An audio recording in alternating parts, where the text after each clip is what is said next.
కొన్ని రోజులు ప్రశాంతంగా ఉండాలనిపించి శబరిమల అయ్యప్పకి బయలుదేరానండి. మొత్తానికి ఈవేళ పొద్దున తెల్లవారుజామున 3 గంటలకు అయ్యప్ప కొండ మీదకి ఎక్కడానికి మొదలుపెట్టాను. ఇప్పుడు టైం వచ్చేసి 3 అయింది. అయ్యప్ప కొండ ఎక్కాలంటే ఫస్ట్ అక్కడ కింద ఉండే పంబా నదిలో స్నానం చేయాలి. ఇప్పుడు మీరు చూస్తున్నది ఏదైతే ఉందో అది పంబా నది. ఈరోజు ఎంత నీట్గా కనపడుతుంది కదా ఈ నది, ఎందుకంటే ఫుల్గా వాటర్ ఉంది. నేను ప్రయాణం మొదలుపెట్టినప్పటి నుంచి కంటిన్యూస్గా వర్షం పడుతూనే ఉంది. లక్కీగా కరెక్ట్గా నేను శబరిమలకి రీచ్ అయిన తర్వాత వర్షం ఆగిపోయింది. మీరు చూస్తున్నారు అక్కడ అయ్యప్ప పంబా నదిలో స్నానం చేసుకొని చక్కగా కొండ మీదకి బయలుదేరాను. ఇది తొలి అడుగు. ఇక్కడి నుంచి కొండపైకి దాదాపు 5 కిలోమీటర్లు ఉంటుందండి టెంపుల్కి. ఇంకా మన ప్రయాణం ఇలా సాగిస్తున్నాను. మీరు అనుకోవచ్చు ఎందుకు వీడు సడన్గా శబరిమలకి వెళ్ళి మనకు వీడియోలు పెట్టాడు అంటే, ఎస్, మీలో కూడా అప్పుడప్పుడు స్పిరిచువాలిటీ లేయాలి కదా.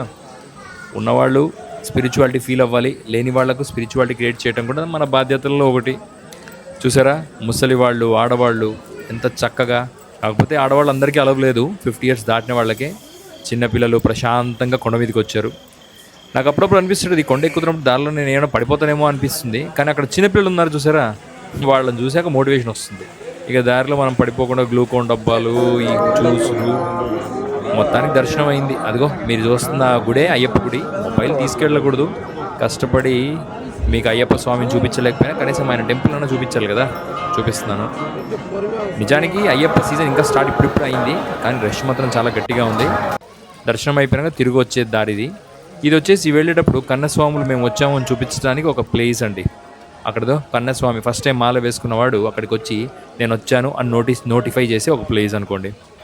ఇది వచ్చేసి రిటర్న్ బ్యాక్ జర్నీ. కాకపోతే బాధపడే విషయం ఏంటంటే, ఈ స్వాములు అనే పేరుతో వచ్చేవాడు భక్తి కన్నా చేసే డ్యామేజ్ ఎక్కువ ఉంటుంది. మీరు చూడండి అక్కడ వాళ్ళు పారేసిన బట్టలు రోడ్డు మీద, పెద్ద పెద్ద ముసలోళ్ళు అంత చక్కగా నడుచుకుంటూ వస్తూ ఉంటే, అండ్ చెప్పడం మర్చిపోయాను, ఈ పందులు ట్రెడిషనల్ పందుల్లో అనిపించడానికి వీడియో తీశాను. వాటికి కూరలు ఉన్నాయి. నా ఫ్రెండ్ని అడిగితే ఇవి అడవి పందులు అని చెప్పాడు.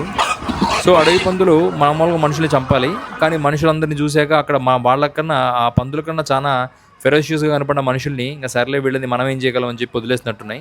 చూడండి ఎంత విచిత్రంగా ఉన్నాయో. మన ట్రెడిషనల్ పందుల్లో అయితే లేవు. ఇంకా అయ్యప్ప స్వాములు దర్శనం అయిపోయినాక వాళ్ళు చేసే డ్యామేజ్ ఏంటంటే ఆ బట్టలు అలా పారేసి కుప్పలు తిప్పలుగా పారేసి వెళ్ళిపోతుంటారు, నదిలోనే పారేసి వెళ్ళిపోతుంటారు.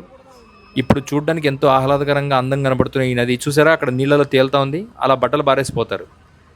దేవదర్శనానికి వచ్చిన వాళ్ళు దేవదర్శనం తప్ప నానా పెంటంతా చేసిపోతుంటారు. కానీ అయ్యప్ప మనసున్నవాడు కదా, మనం చేసే తప్పుల్ని మన్నిస్తాడు. అందరు ఇంత చక్కగా స్నానాలు చేసి కొండ మీదకి వెళ్తున్నారు. తెలుగు వాళ్ళందరికీ ఒకటే ఒక విజ్ఞప్తి, మీరు అయ్యప్ప మాలలు వేసుకుంటారు, ఈ సంవత్సరం చాలా ఘనంగా వెళతారు.